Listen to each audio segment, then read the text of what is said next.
Hello and welcome to another episode of the Not For Nothing podcast.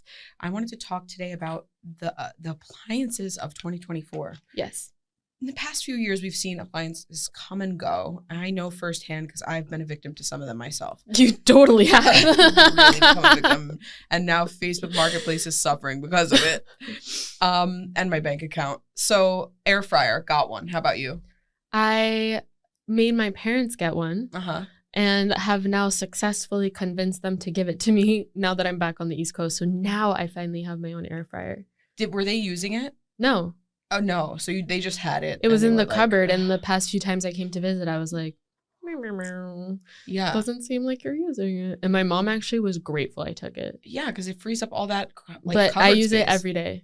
I honestly use my air fryer frequently. So that's not a bad And purchase. I got my sister one. Uh-huh. And she now uses it like regularly. That's great. And I also use it to dehydrate. Yeah. Like I literally dehydrate fruit in there. It's great. Like it easier cleanup. For sure. I saw somebody say like, why do you have an air fryer when you have an oven? And like, you know, kind of putting shade on the air fryer because it's just like a mini oven. Yeah. But that doesn't take into account the fact that a lot of us are renters. Mm-hmm. And so, yeah, my oven sucks. Not only does your oven suck, but it's also like a smaller oven, so things cook quicker. Exactly. Like I'm just one person. It's going to take forever to heat up. Yeah. So You make single portions in it. I think that's what makes it different. And yeah, I don't know. I like it. And then you famously have the creamy. Yeah, unfortunately. I bought the Ninja Creamy for no good reason. And then what's even worse is that my sister also bought a Ninja Creamy. Really? And I was like, I could just give you mine. And she's like, you don't want to give it to me. And I'm like, no, I do. Please take it. And she thought I was like joking or capping and got her own. And I'm like, now we both have this useless loud machine. And I want to sell it on Facebook Marketplace. So there's that. One thing I didn't succumb to was the Dyson Airwrap. Did you? Do you have some kind of Airwrap? I thought you had like a bootleg version or something. I don't have it. No. I have the hot brush. Okay. Like the blow dryer brush. How do you like that? I love it. Really? Yeah. That's how I blow out my hair all the time. I don't think that would work for my hair. I think my hair is too It much. works for anyone. I don't think that's true. You can't use it for the drying part. You have to like wait until it's like 70% dry. Mm-hmm. And then you go in. Yeah, I already have a wet to straight. Don't worry about that part. But no, I don't have the Airwrap. Anything over like $60. But there's bootleg ones, you know? But yeah, I feel you 100%. Even my air fryer was like $50. Yeah, exactly. It's to the point where I repurchased an air fryer. My first air fryer shit the bed. I rebought the same one because I loved it so much. Tried and true. Yeah. I want my appliances to be for life. Yeah. My food processor in my house is my friend Tina's mom's wedding gift from the 80s. I love that. And I still use it frequently. I use it like at least twice a month. Okay. I love a food processor. Same. My ex-boyfriend got me one for the holidays like a few years ago. That's a great gift. Yeah, great gift. Like the little tiny ones. Yeah. Like so great for like dicing and chopping and all that. Mm-hmm. And it's been at my parents' house for the past few years. Mm-hmm. And they tried to take it back. Mm-hmm. But my mom said it's like, she was like, oh, but it's ours. And I was like, I didn't want to like have to retrace the whole history of how it was like a gift for my ex-boyfriend, blah, blah, blah. Because then it opens that conversation. Like, so how is he? What's up? And so I was like, this more than me. I was like, sure, okay, keep it. You're already giving me the air fryer. Yes. Okay. That's fair. But I was like, wait, you're trying to rewrite history here. It is 100% not yours. You're like, this is not an our thing. This was my dating life. Yeah, and it was my gift, and I just was storing it in your very much larger than mine kitchen. You were using it. You were renting it, leasing it. Yeah, even. like I wasn't going to bring it to LA. Right. So I left it at their house. Yeah. And I guess my mom took ownership. She's like, but it's so useful. I'm like, I've literally never seen you use it. But okay. Really? Yeah. That changes everything. Yeah, I'm like, you never use it. I don't even know if you know what it's for. Oh, that's crazy. Because it's like, I would think that to her, an air fryer would be more convenient than a food processor she never uses. She doesn't cook, so she doesn't use either. Right. Like a food, like if that's the case, if you're using it for chopping, get a manual chopper. Yeah. Which I want one. I want one as well. And I want a mandolin. I want a mandolin too. I want the combo. Same. Yeah. With the little bin on the bottom. Yeah. Yeah, I want that. But, well, that's like a manual appliance I want. Yeah. But I want to know what like the next electronic appliance is going to be. I'm excited to figure it out. I'm seeing so many like different brand SodaStream. Okay. Like all these like water carbonating. I'm seeing a bunch of like also cocktail making machines. Yeah, same. Which is so weird because I'm like, it's just combining two liquids. Right. Like take what you like and put them together in a cup. It's not like you're trying to like emulsify or like there's no science. Like, there's no standing mixer. Like you're not whipping.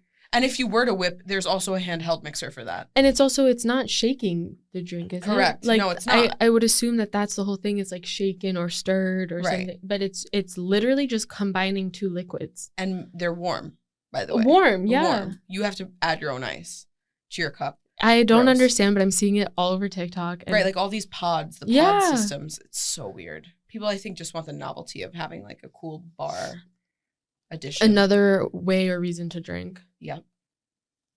Drinkers, man. So I think it'll be something beverage related. I agree. Because we're definitely in a bevy era. I think we are in a bevy era. I'm glad finally someone's making a competitor to SodaStream. Shitty company. Wait, and do you know about this new like fridge? No. Oh my God. I'm interested. So I'm like deep on like house design, TikTok, whatever.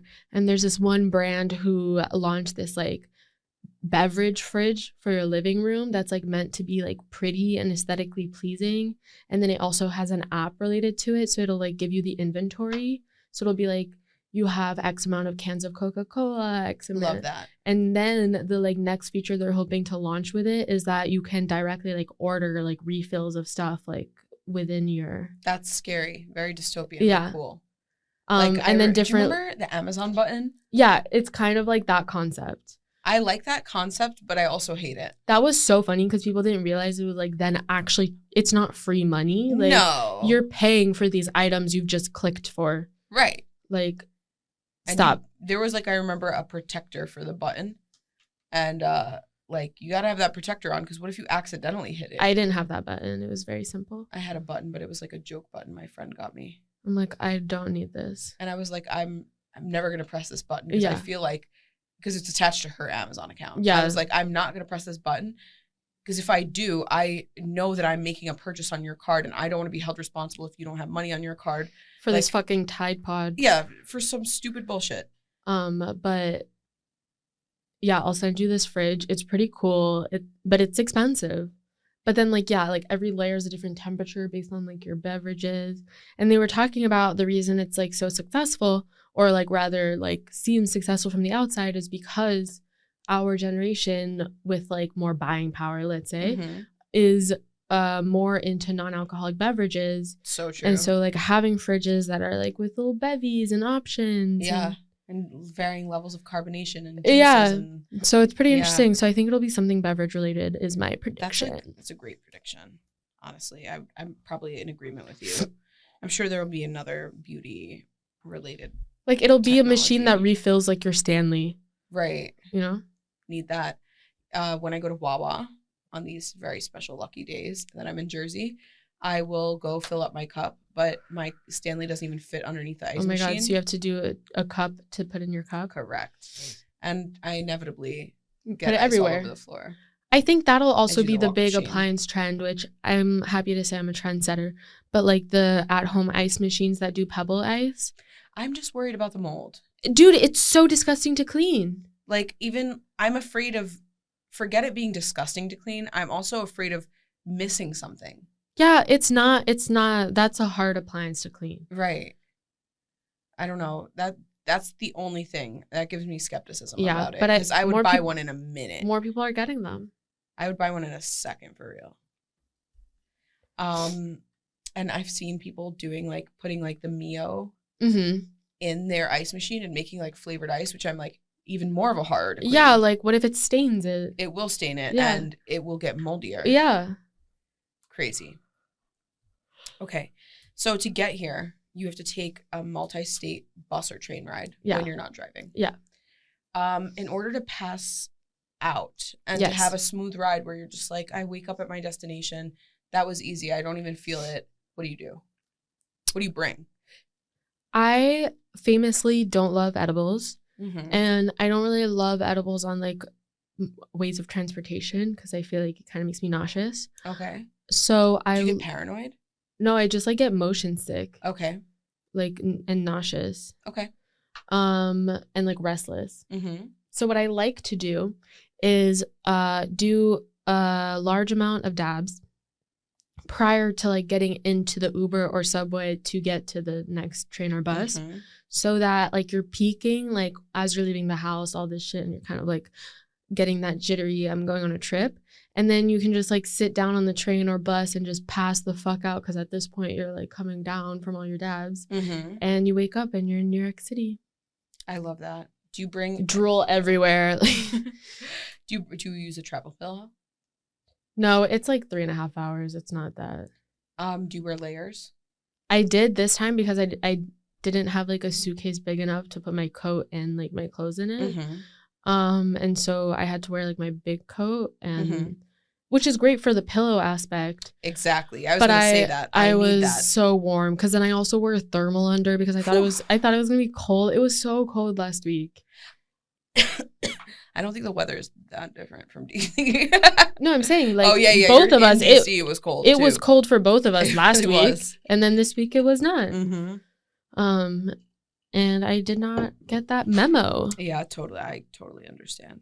Speaking of dabbing, you use a dab device, like a e-device, and daily dabs. If you're dabbing daily, whether it's between 2 and 10 dabs a day, how often do you clean your glass?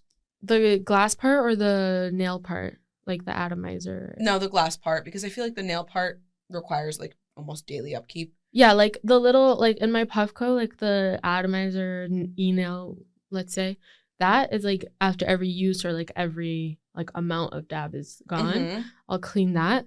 And then the glass, I'll do once a week. Okay, that's a good. And then I'll do like the full, like I'll dump the whole atomizer as well. Right. Like not just the chamber part, so it like gets into like the weekly. Yeah, once every like week, 10 days. Okay, that's a good schedule, I would say. Because it's easy too. You just like dump it in alcohol, let it set for a bit, come back to it. I hate looking at a dirty piece. Exactly. So much. The e-device I use for dabbing has like a resin chamber. A reclaim chamber. Yeah. Does it Puffco? No. I like that because I feel like it minimizes the dirtiness. Yeah, but where do you put the reclaim? No, the reclaim, it's so sick, actually. It goes into the bottom of the device in its own silicone section that's like squared off. Pops out after? And it pops off, and you can scoop it up anytime you want.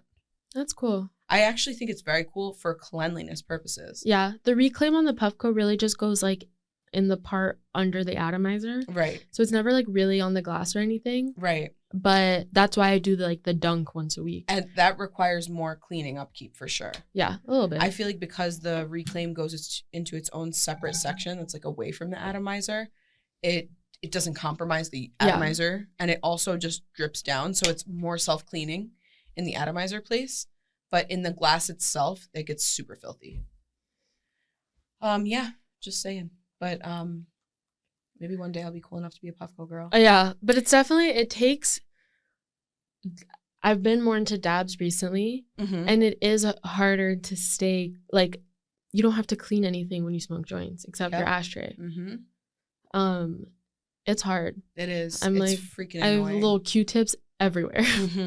Q-tips, and I just feel like you run out of rubbing alcohol so quickly. It's like a whole separate expense. I'm constantly buying rubbing alcohol. It's very annoying. Yeah. But like it's worth it. Nothing like taking a clean hit out of a nice piece of glass. And I've gotten some really good rosin in DC, and it's just what a treat. What a fresh hit. I love that for you. I really do. It's really been cool. Have you ever purchased something off of the TikTok shop? No, and it feels like the QVC for young people. It really does, and except the products are even cheaper. Yeah, but I mean QVC in the sense of like, you remember when we were kids and it wasn't like TVs didn't all have like the TV guide yet. So you kind of had to like flip through the channels. Yeah. And you'd always like flip through these like late night QVC type channels and you'd be like, ugh, keep moving. Mm-hmm. Or like those channels had the TV guide. Right. Like scrolling under. Yep. And so I view it in that way where it's like, it's inevitable. Like everywhere I'm scrolling, I'm for some reason seeing these weird TikTok shop things and I want to get away from it. Because like there's a whole tab for TikTok shop where if you wanted to shop there, you could just go through the catalog. But then why I'm getting on ads. my For You page am I watching people's reviews of products from the TikTok shop? If I see the Alex Earl light one more time, I'm going to have a conniption. I know, but I kind of want to buy it. I do too. But I don't need to see more videos about it. Should we just get it? Should that be our first 30% off purchase? That's why I want to get it like with one of those deals we get, you know? 100%. But then I also think maybe that's the worst use of our thing because the Alex Earl light is so cheap. How much is it? It's like $10. Oh, really? Yeah.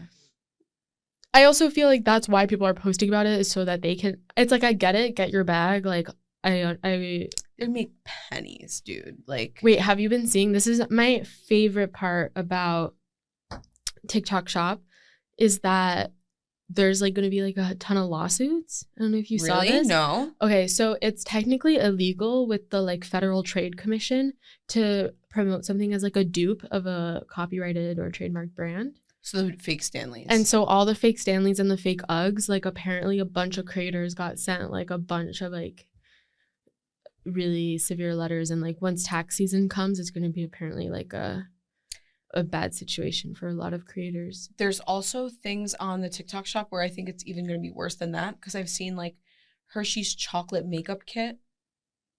I'm like, oh, they're going to sue the shit out of you. Like I think there's going to be a ton of lawsuits and people aren't realizing that there's a difference between being like an unpaid creator and being like, haha, like look at this dupe, like try it out and your post goes viral, whatever.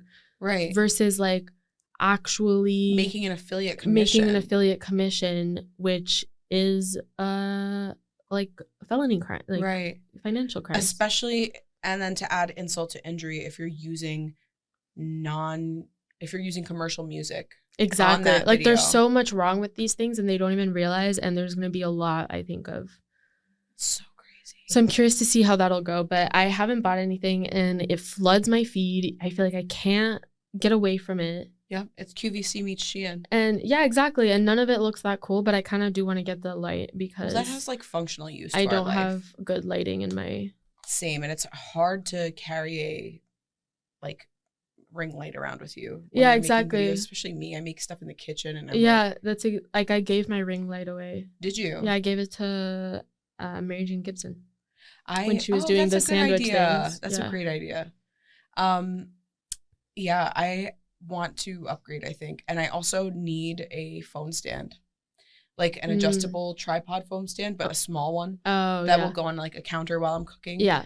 Versus like me having to use my huge ring light. Yeah. So I think those might be the only practical purchases. I mean, I'm ready for it. I make. Yep.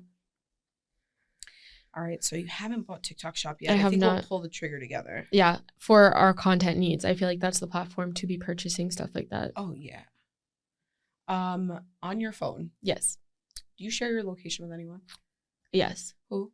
I'm like famously known to be loosey-goosey with my location. Oh. Yeah, you sent me your location today. I'm like, oh, we're moving a little fast. We've only known each other a few years. I don't even think you noticed, but up until like 2 weeks ago, I was indefinitely sharing with you. I had no idea. I never checked. Yesterday, or like not yesterday, like a few weeks ago, I was going through and I was like, wow, I'm really sharing my location with a lot of people. Like, I'm glad you had the privilege. Yeah. And I hope it's restored.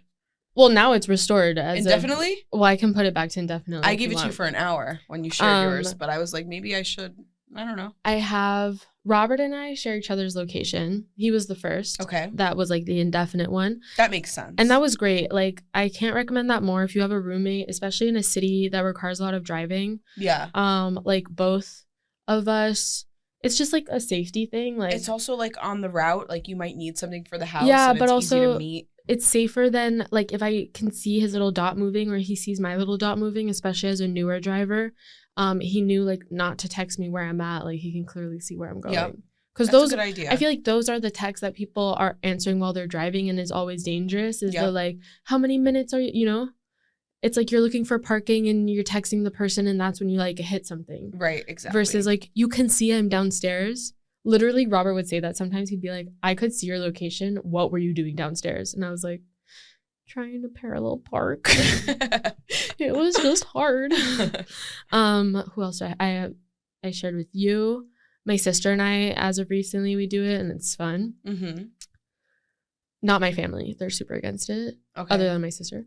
They're against it for their own privacy? Yeah, they're like, I don't want Apple knowing my location. I'm like, it doesn't change anything. You're like, they already know. I just don't. Yeah, like that's not what's limiting them having your location.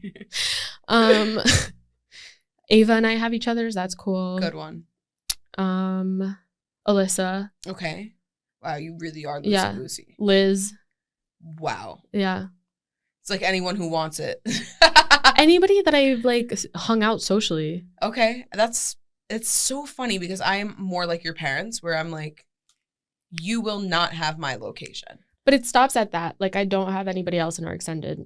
Okay. My friend Allie, she's my sorority little sister, so she has it as well. Yeah, we share each other's. Jesus. Look, so let's take a look. It. This one girl from college, which I should probably stop that. My friend Susie has my location. She was the only one. And then I just hit the threshold in my relationship where we share location with each other. Yeah.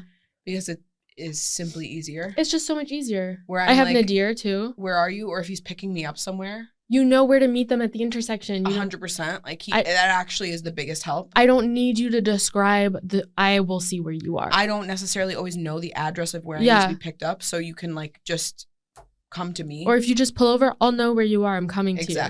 Exactly. Nadir was exactly for that in LA when we were just linking up all the like that was so easy.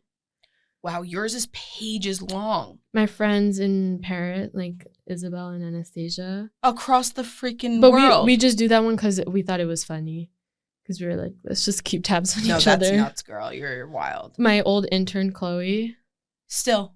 Which I know, and we think it's kind of cute. Like, we'll check in on each other, be like, oh, you're here?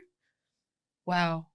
I miss Chloe. She was the best intern. Polar opposites with this. Yeah, I have Sky. I used to think it was toxic for people in a relationship to share their locations with each other. Okay. Yes, I agree with that. I think it depends on the nature of your relationship. Agreed. In your case, you guys are like a mature adult relationship.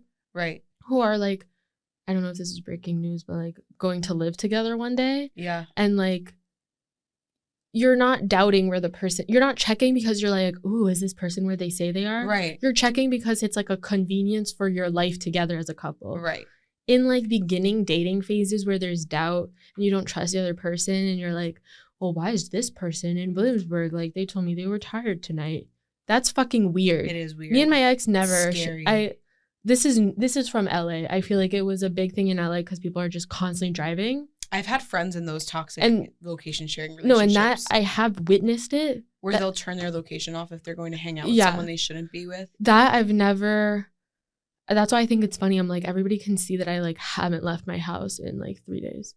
Because you'll just keep checking. Or like it'll be cute. I see Alyssa is like at my old place in LA at Roberts. Aww. And I'll be like, oh, that's a good time to call them. Like they're together. Oh, that's cute. That's a good idea. You or have like good practical ways to use it. Or like Robert's out of town and Alyssa's babysitting Cody. Like I can see she's with Cody. Yeah. Oh, that's sweet. Or like I'll see Ava is at her office that's like not near her. Like her when she goes to the office are days that we're not going to hang out because it's like a long drive. So I'll be like, oh, it's her office day. Like I won't text her. Like that makes sense. That's a good one. But no, I've seen it with like parent kid. Like when we were in high school, like kids would be like, I have to hide it from my parents. Yes. Have you heard of Life 360? Yeah. How crazy is that? Crazy. You know, they can see if you're charging your phone, what % your phone is charged to. I would get that for like an elderly person. It's actually a really good idea.